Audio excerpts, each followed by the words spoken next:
aqui pra mostrar, né? Pra não ficar nas minhas palavras. Que a gente foi feito. Era essa porca aqui da carroceria, né? Que ela é soldada. Ela que ficava vibrando, fazendo barulho. Igual deu pra ver no vídeo. Olha aqui que a gente fez um ajuste. A gente faz ajustezinho ali usando força mesmo, né? Apareceu um pouquinho aqui, já deu pra ouvir o barulho por baixo. Aí lubrificamos tudo, ele parou de fazer o rangido. E colocamos mais umas portas no parafuso para ele poder dar um aperto maior. Após o ajuste no quadro,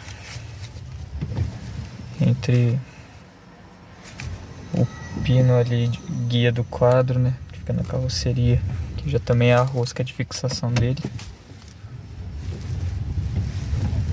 e o quadro, agora você já não ouve mais aquele rangido.